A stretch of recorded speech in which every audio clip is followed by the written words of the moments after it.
Here's how to shop safely during the coronavirus crisis.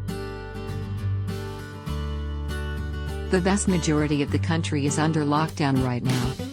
But stay-at-home orders come with a few exceptions, like grocery shopping. Many of us are still venturing out to stock up on food and toiletries. But what's the safest way to shop during this pandemic? And what should you do once you've brought your groceries home? We asked infectious disease, virology and food safety experts to share their tips about safe grocery shopping and what you can stop worrying about. Know the dangers, focus on the people, not the food. Many people worry about the possibility of picking up the coronavirus from things like grocery store conveyor belts or cereal boxes. But every expert NPR spoke with agrees that the biggest risk when it comes to groceries is being inside the store itself, with other people who may be infected. While it is possible to contract the virus from contaminated surfaces, the majority of transmission is probably going to be from respiratory droplets, which you're exposed to when you're around other people, says Angela Rasmussen, a virologist at the Center for Infection and Immunity at Columbia University's Mailman School of Public Health. Avoid crowds and shop quickly. Donald Schaffner, a food microbiologist and distinguished professor at Rutgers University, advises that you look for a grocery store that limits the number of shoppers who are allowed to go in at one time. While that might lead to a long line outside, it's also likely to make it easier to practice social distancing inside the store, staying at least 6 feet away from other people. And once you are in there, he says, focus on getting in and out as fast as possible to minimize your risk. Be as efficient as possible in the store, Schaffner says. Have a list. Move through the store quickly and efficiently. Get out of the way. Be respectful of other people. Maintain social distance while you're in the store. Wear a face covering. Given the growing evidence that people can shed the virus before they are showing symptoms, they might not know they're infected either. That's why the Centers for Disease Control and Prevention now recommends that people wear cloth face coverings out in public, and some stores now require shoppers to wear them, not so much to protect you as to protect other people from you, in case you are infected. Go alone. Dr. David Aronoff, director of the Division of Infectious Diseases at Vanderbilt University Medical Center, says to go to the store alone if you can, because bringing the whole family shopping is just going to add to crowding in the aisles and could potentially raise your household's risk of infection too. If you have 3 people living together, and all 3 people go to the store, even if all 3 people have a low risk of getting infected at an individual level, as a group they've tripled their risk, essentially, says Aronoff, who recently wrote about safe food practices during this pandemic in the medical journal JAMA. Sanitize carts and hands. Once you are in the store, make sure to sanitize the handles of your cart or basket. Many stores do this for customers now, but it doesn't hurt to bring your own hand sanitizer or disinfecting wipes if you have them. Be sure to avoid touching your face while you are there until you can sanitize your hands again. One other tip from Rasmussen: don't use your cell phone while you're in the store, because a phone is a great way to get your hands right up next to your face. Skip the gloves. Gloves are not magic, Schaffner says. Gloves don't make you invulnerable. As soon as you touch something with your gloved hand, that contamination is on the gloves. Rasmussen agrees. I've seen a lot of people wearing gloves out in public, and they just kind of wear them all day, and do a lot of normal activities, like talk on their phone, potentially eat, potentially handle food that they're going to eat later, with those gloves on, she says. And that's not great practice. She leaves the gloves at home, and sanitizes or washes her hands instead, before entering the store, after leaving in again, once she gets home. Rachel Graham, a virologist who studies coronaviruses at the University of North Carolina's Gillings School of Global Public Health, also skips the gloves. But if you do choose to wear them, she says be sure to remove them properly. The best way to remove gloves that might be contaminated is to basically grab them from the inside on your palm side and pull them out like you're pulling off a sock, so you end up turning them inside out. Give the cashier some space. While grocery shopping may stress you out, it's the workers at the grocery store who are more at risk because they interact with many customers daily.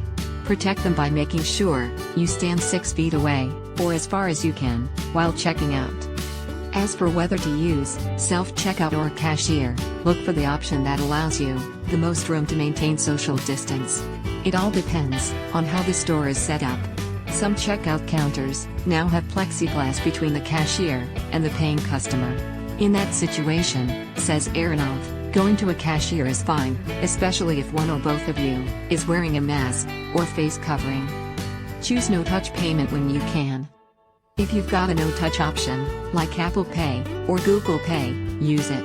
If that's not an option, a credit card machine with a chip reader can be no-touch, notes Graham. She's personally avoiding cash at the moment, because earlier research has found that cash currency can harbor lots of microorganisms.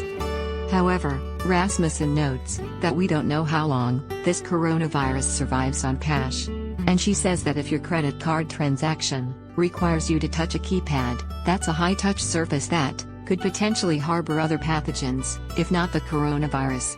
That said, I don't want to encourage people to be extreme germaphobes, Rasmussen says. Cash or credit, she says, just make sure to sanitize your hands and your credit card after the transaction. Don't drive yourself crazy disinfecting your groceries.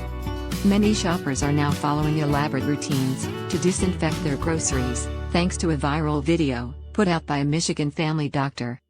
But all of the experts we spoke with say that disinfecting and hand washing every last item in your grocery haul is really not necessary. You might find it comforting to know that none of these experts are doing this themselves. Rasmussen explains that the probability of getting infected from a contaminated surface is not zero, but it is fairly low. That's because respiratory droplets would have to have landed on the exact spot on, say, a box of cereal that you were touching. And even then, you'd have to get enough residual virus on your hand to start an infection, and you'd have to transfer that virus to your face. Bottom line, if you follow good hand hygiene practices, washing your hands after unpacking your groceries, before cooking, and before eating, then, she says, your risk is probably very, very low. As Aronov notes, time is really on your side here. That's because, as soon as the virus lands on a surface, it starts to lose infectiousness.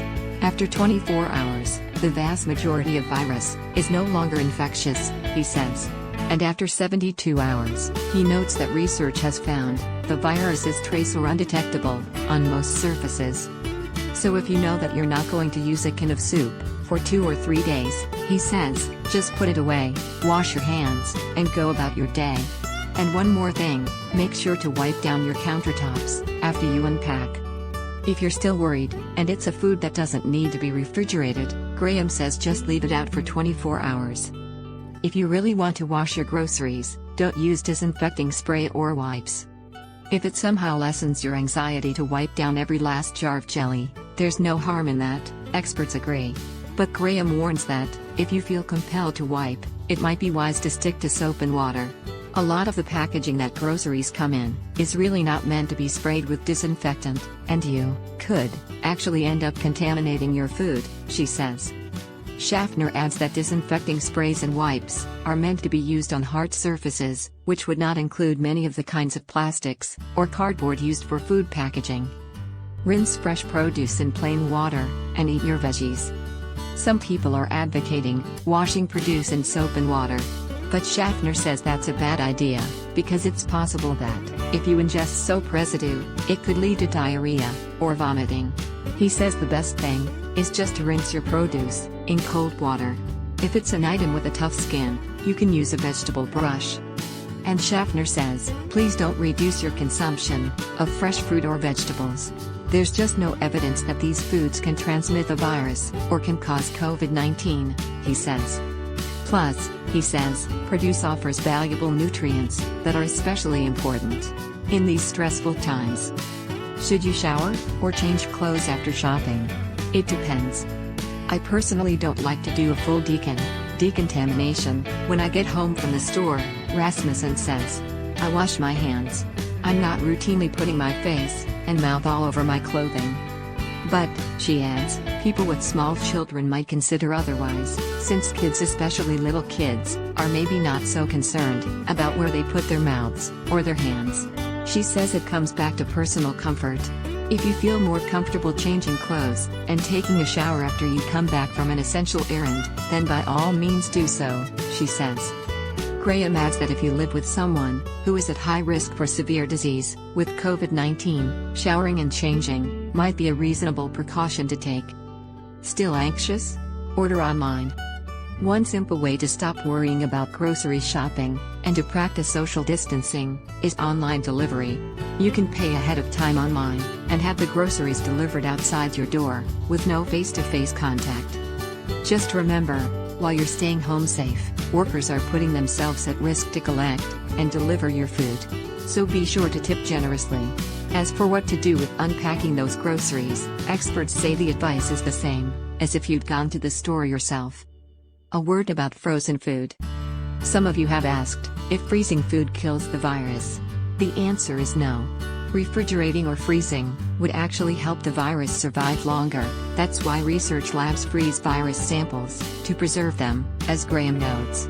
But if you're worried about handling a frozen dinner, just throw away the packaging and remember to wash your hand, as after you've removed the food, Rasmussen says.